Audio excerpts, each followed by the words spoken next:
Yo, what's going on, guys? It is your boy Kimbo here, and it is time for an epic Bakugan Evolutions episode review.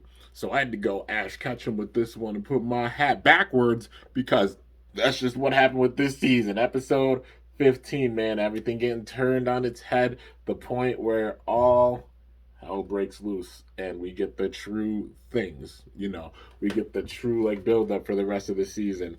And had a feeling this episode would probably do it, and sure enough, it did for sure. But we got to get into it. Obviously, if you haven't seen it, I'll give you some time to click away out of respect. But you've been warned. So getting into episode 15, man, we got the big time build up with Faustus. He's been discovered. That he was the one putting out the elemental crystals and everything, using the elemental asylum. And now the more that I think about it, I think the elemental asylum might have just been a website, not an actual place or such, but the website, the elemental asylum, but it was who was behind that website, and it being discovered to be Faustus. Now with this, Athena shows up, with the awesome brawlers all hiding and such. Not Dan, Winton, Lightning, and Hackett all trapped by Faustus. They're all in a dome and can't really do anything. They're trapped. With the other brawlers sitting on the outside, and basically Athena goes up and talks to Faustus, and he says, "Give me the key." And she tells him, "Sir, I need to know why are you doing this? You owe it to me out of respect." She was real, man. Athena, I like her character for sure. It's just her and Dan are just so similar, and they butt heads so much. You notice how she doesn't butt heads with anybody, how she's butted heads with Dan. But now things, just in the fan and such. Fighting on the same side and everything. Because at the end of the day, that's what they all wanted, to help save the world. And with this, yeah, we get a lot of answers with this. A lot of answers with this episode. But then he takes the key from her, and meanwhile, the brawlers were trying to free Lightning and Winton, but then Wrath jumps out and says, "You really thought that you could do that? You're so predictable." Knowing that they were going to be there trying to help out Winton and the others. So Wrath's watching over, and then he fully explains everything once he gets the key. So Marlo, Faustus, how the hell did we get here? I gotta take a sip of my water and get into it. Okay. Well, it all started with Mr. Faustus sitting there being a world-renowned researcher. We all know that. They explained that before. But his motives actually weren't bad. They weren't. They were out of pureness in the heart, and I'll say this just because of him explaining it. But he started everything with wanting to have adults be able to communicate with Bakugan more, because the whole thing, if you're an adult without a special device or anything, you can't really communicate with Bakugan. Well, he went and researched so many textbooks, everything he possibly could, including previous events. So what happened with Gregorius Reed, Havoc, and such. Especially Gregorius Reed, McHugh, Everett. They showed all their faces on it. Strata, they showed their faces on it, showing them all as criminals. So maybe that means we won't see them again with this season. Maybe not. Who knows? The season's not over. Anything can happen. You still got a bunch of episodes left. But yeah, so he's sitting there researching all of that, and he managed to take all of that knowledge and such and repair the gate system. So he managed to fix the gate. He went through the gate, and he ended up in Vestroya.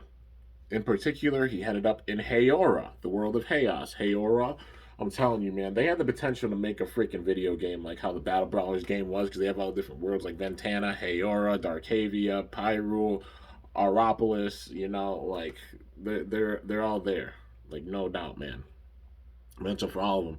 Aquilia, that's the other one, but they have the potential, Spin Master, whoever's behind it, y'all could make a video game that could blow Shields of Vestroya out of the gate. I know this is a little deterrent thing for an episode review, but just saying this, because you got all those worlds, you could do the same thing where there's different obstacles and such that you go around in the worlds.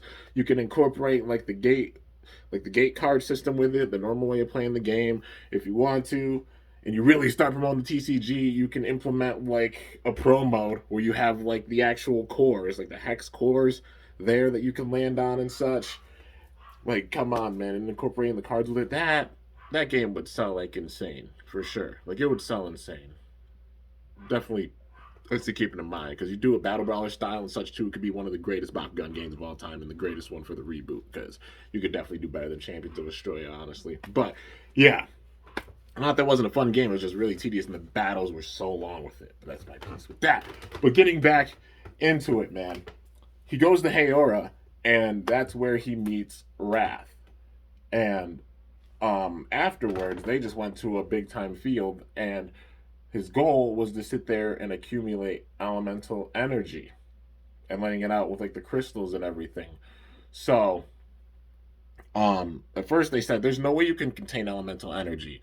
Falcron and the others are all guarding those crystals, like the elemental crystals, the big time elemental crystals they showed off in each world during season 3. Um, but then Hackett said there is one way, but they'd have to make an elemental inductor. That's the name of this. This machine is an elemental inductor, and Faustus turning back. Well, he was affected by the elemental energy and he changed. So, like, he took his glasses off, and then his hair is sticking up, looking like the troll down and everything. We see his true form. This isn't even my final form, but we see his final form. Yeah. And he's sitting there explaining, yes, we did need an elemental inductor. So I attempted to make one, but it actually failed. So his calculations were off with it. Probably because the mass of like the power of the crystals, the elemental crystals, was so much more than he could ever fathom, and then the machine couldn't even control it. Not even the machine could control it because it's just that strong. And that led to this crazy power and such enveloping the entire world, but not only on Earth but also Australia because they're connected. So his mistake with his research is what caused the elemental storms and such to appear, but he kept it under wraps and everything. And also, what in the hell, masquerade is going on here? The Alice and her grandfather. This is literally saying they're paying homage to this for sure, man. Because come on, this power, this elemental energy, that negative energy, once they were exposed to it, Wrath getting that energy, but then also like Faustus getting that energy, and then it made a whole new being in him that was more on Wrath's side, like he's affected by the elemental energy. Come on, man. They're paying homage to the very first season with that. The very first season of the original Bakugan. That's sick, man. That is epic. That's absolutely awesome. I love how they're paying the homage, man. You can see the homage with just even the small little clips with some of them, Like, you get the references. You've seen the original era of Bakugan, you get some of those references with this, and that's so cool seeing that, man. Like, we literally got a Hal G masquerade type thing here. But the interesting thing is when they're sitting there explaining it, Faustus basically he was going mad, but they were trying to gather all that power, so he bade the academy.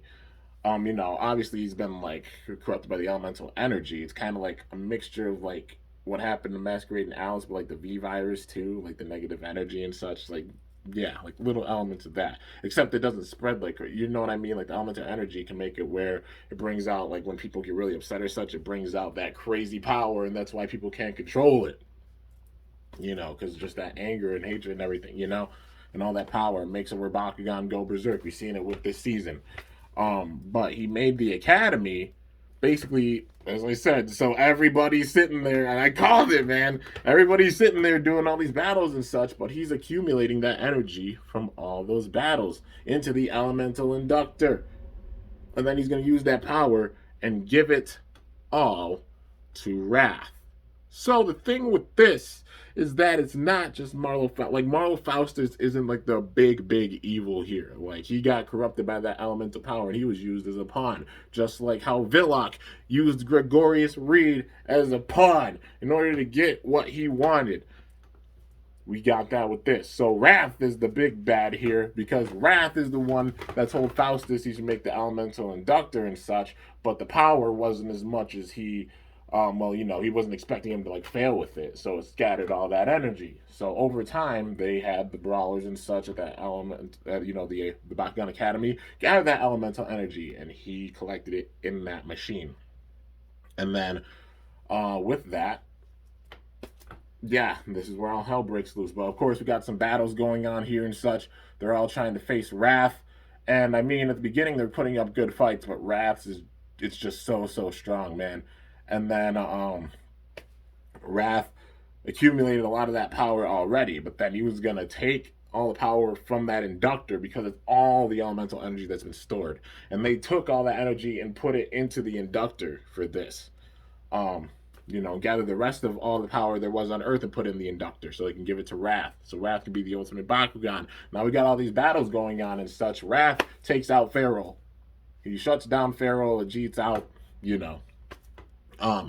But in the middle of it, we get Wrath's true intentions. So Wrath turned on Faustus. And Faustus, coming back too, he's like, that's what you used it for, to try to get all this power so you can accumulate it? I will find a way to stop you. And then Wrath saying, well, your new version, your second version, and I will have something to say about that. And Wrath having a similar voice to Villock, come on, man, that sinister, evil voice, yeah. So we got another case of the Bakugan pulling the strings behind, the actual human or the brawler. So this time, but Faustus had good intentions and such with this one. Gregorius Reed's intentions were a little bit more maniacal, but Faustus was actually like good-hearted with his intentions. But then everything got switched up one day when he showed up in Destroya, and then all that good stuff. Then the Masquerade Hal G happened. But yeah, the Masquerade Hal G Naga type thing. And definitely you see like you see Wrath being like Naga in this case, just trying to get those. I mean, you already know. You see how it is with each season. But yeah, dude. So in the middle of this, Wrath just starts taunting Drago and saying, "This is how strong a Supreme Council member is. Absolutely pathetic. Why wasn't I? Why would it be that they picked you to be a part of the council, and they wouldn't have me be a part of this council?" So this whole entire damn thing started literally from jealousy. Wrath being pissed off that Drago is a member of the Supreme Bakugan Council and became a member, but Wrath didn't. Being so pissed and heated about that. And that's why he's accumulated all this power. So he can get revenge, honestly. So he can get revenge. He can control Earth. He can control Destroya. Even the Supreme Bakugan Council themselves bowing to him. Yeah, man. Yep, we got a Sinister trying to be like dictator, absolute ruler Bakugan here, trying to take over the entire world and such. We've seen it before. We're seeing it again with this, man. But yeah, so Wrath's a definite big bad here. And even, Faustus came back too and said, I'm going to stop you. And then him saying, like, your evil side and myself will have something to say about that. And then, he gets taken over by the evil power again. And, like the elemental energy flowing through him like it flowed through a lot of other brawlers. But yeah, so then Wrath's sitting there facing everyone. He pulls out Echo. Also, Magnus showed up with this and was like, yeah, it gets even worse. Like, he's been using everybody at the academy, and Magnus is the one that said that. Magnus knew this whole time, and he didn't know the whole time, but he figured it out slowly but surely and got there in the nick of time, because when they started battling Wrath, he sent out Nilius. So then we got everybody battling with this man. The awesome brawlers, Athena, Magnus, all sitting there battling Wrath, and it shows how strong he is, because his name is frickin' Wrath. Yeah, but then in the middle of this, they aim all the power at Wrath. Faustus, corrupted Faustus, I'll say that. I'll call him that, corrupted Faustus. Sends the power at not Villock, basically call him Villock, it's the same thing. But Wrath sends all the power at Wrath and powers up big time. And that's the end of the first half of this. So this is the point where crap hits the fan and everything turns for sure. So we got this battle going on. He's got Echo out. He's got all this power with him. He managed to take out Pharaoh. In this episode, he takes out 5 Bakugan at once. The teachers showed up too. The teachers from the academy. It was actually whatever the Arliss teacher's name is. I forgot his name, but with the gray hair, little gold hairs, a few gold hairs sticking out, but he's the Arliss teacher. And they're all like, "What do you think you're doing?" And then they're like, "Is that the headmaster?" And then the Brawler's saying, "Yes, but he's not himself. He's been corrupted by elemental energy." Um, and so they all start trying to take him out. Everybody's rolling out their Bakugan, trying to fight with this. He literally bodies like Crustillion, Howlcore, Pegatrix, Ventus Krakenoid, and Aquas Jetra. 5 Bakugan with one damn hit. That's how strong he is. They're putting him over how strong he is, man. Like, he absorbed this power, and he managed to take out 5 extremely powerful Bakugan with one hit. That being the strongest of this academy, The Awesome Brawlers, definitely up there now with the strength of the teachers. Probably even surpassed the teachers maybe at this point, But if not, they're at the same damn level because they're all strong, for sure. And holy crap, man. He took out 5 Bakugan with one hit. He took out Hydrus as well.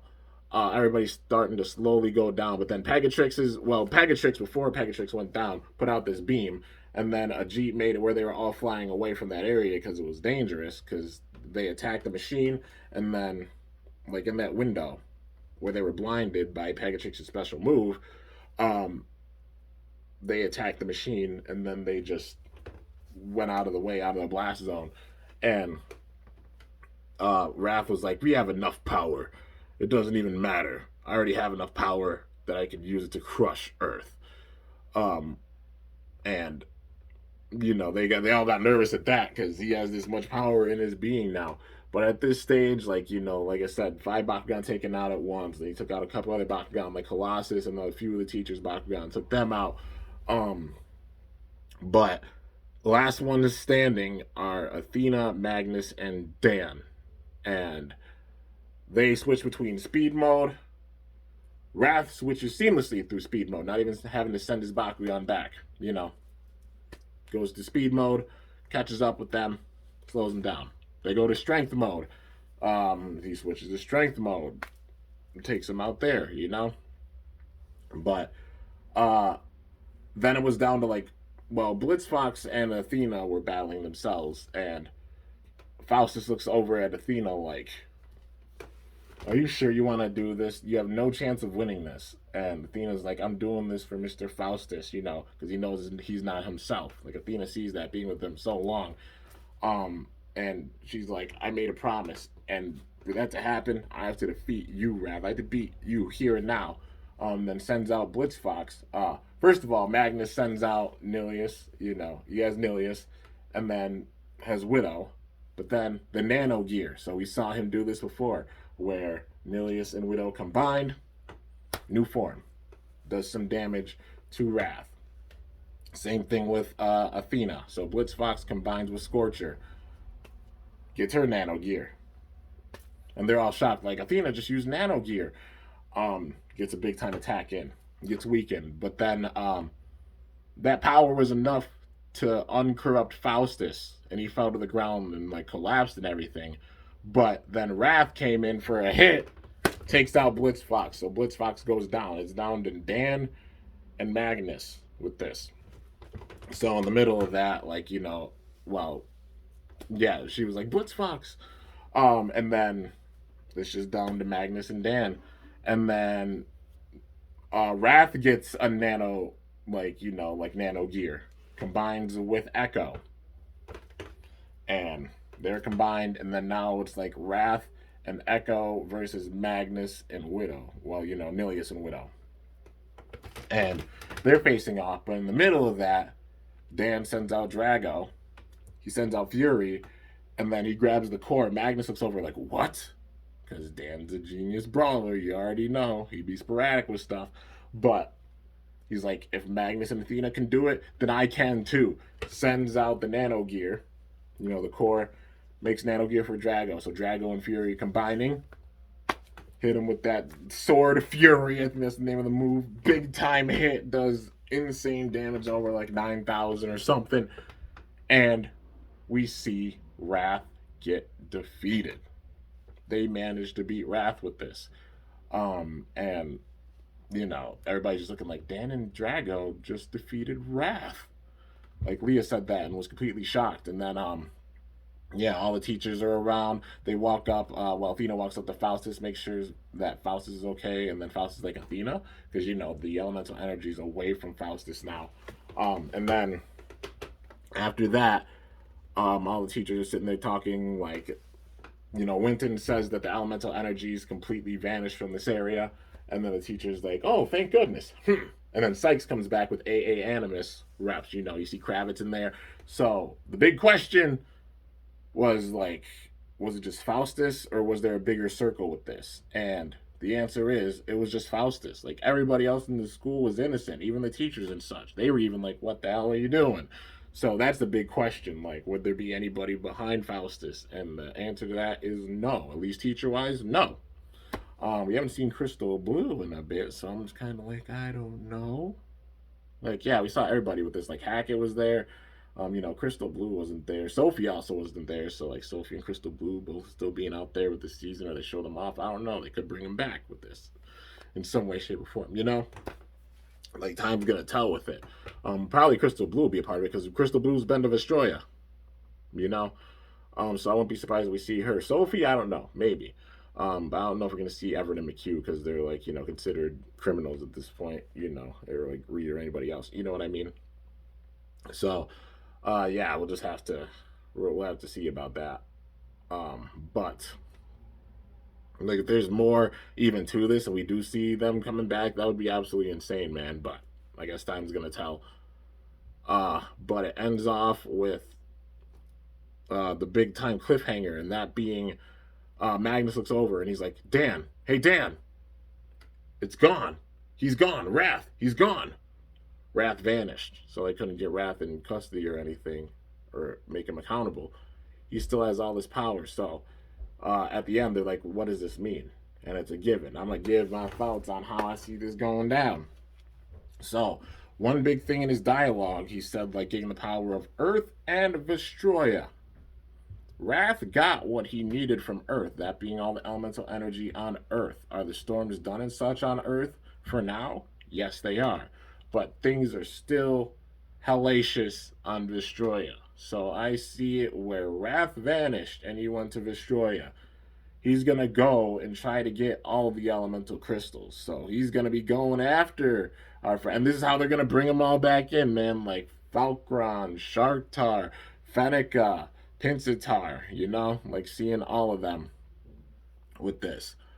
Yeah, that's how they're going to bring them all back into the season because they're all the guardians of this. So we're probably going to go throughout all the different worlds. We're going to see how they're all in chaos because we saw how things were in Ventana. I won't be surprised if we go through Ventana first, just because we've seen how things are there. But like Ventana, Haora, Darkavia, Auropolis, Pyrule, Aquilia, probably going through all those different worlds, and there's going to be like fights and such in those worlds because I'm guessing Wrath's going to go there and go on a rampage and show his wrath, his absolute wrath, trying to go and get the power of all these elemental crystals. He's going to probably try to absorb them himself because he's saying he's going to even overpower the Great Council and make them bow before him. But you got Pyravian, Goreen, really powerful Bakugan from that. And I question if we're going to see Villock. I wonder, like, is Villock still a part of the Supreme Council? I don't know, man. Like, I don't know. It'll be cool if we saw, like, Villock and then he actually kind of turned good. And, we see a battle between Villock and Wrath. That would be kind of cool, like that kind of conflict and such there. But, like I said, time's going to tell with it. But overall, I can imagine it being, like, for these last episodes, they go throughout all the different worlds. They'll probably have some fun episodes just to like lighten up the mood and such because I like putting in some of those fun episodes where there's growth and such with the brawlers because now the other brawlers like a G, Shun, Lightning, Winton, Leah, none of them use nano gear, so they'll probably learn how to use nano gear with this part, and then it'll set up for that big time battle because I see Wrath. They barely took out Wrath, so you don't like as strong as all these guardians are, like Falkron and Sharktar and the others. As strong as all of them are, I can't see them getting by Wrath. You know, even if they have like elemental energy now in their beings, I don't know how they're gonna get past Wrath. I don't know if they'll be able to. So one by one, he's gonna go through all those different worlds and try to take like probably absorb the elemental crystals from them. And yeah, man, then all hell's gonna break loose towards the end. Especially, I see it going through Auropolis. That being the last place they go is Auropolis because the Supreme Bakugan Council is there, and then that's where the big showdown will be. He gets the power of all the other worlds, the elemental crystals from all the other worlds. He tries to get the one in Auropolis, but then Pyravia and the others aren't having it. They're fighting to the very end with it. But then you have the brawlers and such there too. It's gonna be wild, man. Probably the brawlers, the teachers and such. It's gonna be crazy seeing this, man. But I wonder if like Rad's power, like the elemental energy, might be too much, and then maybe the teachers will turn or something. You know, because Wrath uses that power. You know, who knows? Um, yeah, anything could happen with this, but definitely Wrath's going to Destroyer. But yeah, overall, I love this build up. I love how they did this build up, the slow, just trickling of info. While with each episode, them giving us a lot with each one, and then just slowly building up to it, and then now the zip finally popping with this, and then all hell breaking loose, and now they're all going after Wrath. But they still have to be on the lookout for Faustus because Faustus is corrupted by that elemental energy still, I believe. I don't think that completely escaped him. Like, he might still have that energy. And just think about it. Like, Hackett had that energy. Faustus had that. So what if it gets to be too much to where even people get overwhelmed by it? You know, and then they turn and their Bakugan turn. Oh man, if Wrath actually makes like an army for himself using that elemental energy, that would be insane, man. There's so many different things they could do with this, or maybe Wrath will just try to rule them Iron Fist. But regardless, I feel like we're going to Destroya. Yeah, and then the things that are happening there are going to spill over into Earth. You know, so things are going to go wild in Earth again. It's going to be the fate of the world at the very end. But yeah, dude. So, anyways, I love the build up that they've had for this. It's been absolutely epic. I'm looking forward to seeing just how things are going to go for the rest of the season. It's going to be intense. It's going to be nuts. Knuckin' fucks for sure. Yeah, I'm looking forward to it. Got to see how all this is going to go down. And I just can't wait to see like all these Bakugan. I hope that all these new Bakugan they're putting in this season, they're gonna put out as actual figures to the later ways because there's so many cool ones, especially like the Arliss teacher's Bakugan. It's literally like a freaking bat skeleton. Come on, man. Like that's sick. That's a sick design. Hope we get a figure for it. Same thing with Wrath. You know, honestly, even like we only seen it once, but like Raisinoid, like the freaking reboot Raisinoid, which we only saw in that one episode. What if it's not only Wrath? Like Wrath tries to make his own Bakugan Council, and then it's like him at the front of it, and then you know, and then like reboot Raisinoid or something. Because I'm just shocked that like that Bakugan vanished out of nowhere like that. It's a Bakugan we haven't seen before, and it had crazy insane power, and it like absorbed their power at the very beginning of it. You know, I'm like I don't know, and I hope they make it as a figure for sure, man, because that thing looks sick. But yeah, anyways, let me know your thoughts in the comments on the episode overall. Absolutely amazing episode, big time hype. I'd say besides, like, if I had to choose my favorite ones so far, I've enjoyed all of them. I'd definitely say like the supposed to be 1 and 2 episodes because that showed a lot, and I get why they held off on it for the longest time because they put out a lot with that. We didn't even see the Arliss teacher's Bakugan before that one, and this episode right here was the second time that we saw that Bakugan. You know, so it's definitely them holding off on it, going through the Academy arc and stuff before, and then building it up with that. That's the perfect transition. The fact they put it out there, and then all of this happened. I thought it was perfect that they held off on it, and I feel like that's really why they held off on it. But yeah, man, love this build up. I just hope they make all these Bakugan. Really want to see more cards. Honestly, this game is like near perfect. Like there's no perfect anything, you know, but like considering how they've been doing the Bakugan, absolutely solid each season. How they've been doing the show every season, absolutely solid.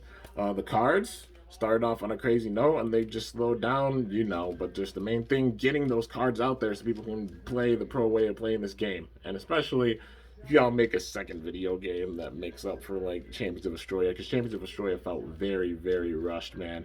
Like I said, fun game and such, but just tedious and such with it. But if you do one that's like Battle Brawler style, where you go through all the different worlds like Haora, Ventana, Aquilia, even like making different elemented worlds, even make some worlds on Earth, you know, like some areas on Earth you could battle in, like different arenas and such. That would be sick, man. Then all the different characters you could play as, like Athena, even the teachers, like throughout all these different seasons. Come on, man. I'm telling you, that game would sell like hotcakes. That would, if it didn't beat Battle Brawlers, if you made a game like that with all those elements and everything, I don't know if it would beat the Battle Brawlers video game because that's the greatest Bakugan video game of all time. But I would put it as second for sure. If they do like the same elements and such and even go further with the story and everything, who knows? At least for the reboot, it would be the greatest Bakugan game. And without do Champions of Destroy it big time, and people would pick it up like crazy and talk about it like a decade later, like how people talk about the original Battle Brawlers game a decade later. Yeah, with a game with that potential, you could have people in 2032 or even further talking about how awesome this game is. But yeah, that's just my personal thought with that. Just putting it out with that, given the thought, because I'd love to see a video game like that, especially if you put in like TCG elements too, where you could buy the cards at the shop like you did with the original Bakugan game. How you did with Champions of Destroy a little bit. Come on, man, that'd be sick. And I'm gonna play through Champions of Destroy big time and get all the way through the story, and then give my full big time review on it. Like story wise elements and stuff. Like, love to do that. Just gotta have time to really sit and play that, especially with how many games there have been coming out this year. Oh my god, it's insane. But yeah, anyways, guys, that is the end of my episode review for Bakugan Evolutions episode 15. I think that's the current one that it's up to right now. So probably in the next few months they'll put out some more, because they're gonna probably be releasing more Bakugan now. It's in like spring territory, more waves of Bakugan probably dropping, and then they'll drop more of the show probably in the middle of summer, end of summer. It makes sense. Yeah, because we're about like halfway through the show at this point. Well, over halfway through the show. It's probably gonna be like 25, 26 episodes, and this was 15, so we got about like 11, 10 episodes left, but still excited to see how things are gonna go. Anyways, guys, that's gonna do it. Hope you guys enjoyed. If you did, be sure to slice that like button down below. Let me know how I did. If you're new to my channel, definitely be sure to subscribe for some epic content because I upload daily. And if you haven't already, be sure to ring that bell by my channel name to be notified whenever I upload a video. So yeah, guys, till next time, it is your boy Kimbo signing off. See you guys later. Thanks so much for watching. Until then, stay awesome and Bakugan Brawl. I'm up out of here. I tried to tip my hat with the brim, but yeah, I'm up out of here. Whatever you do,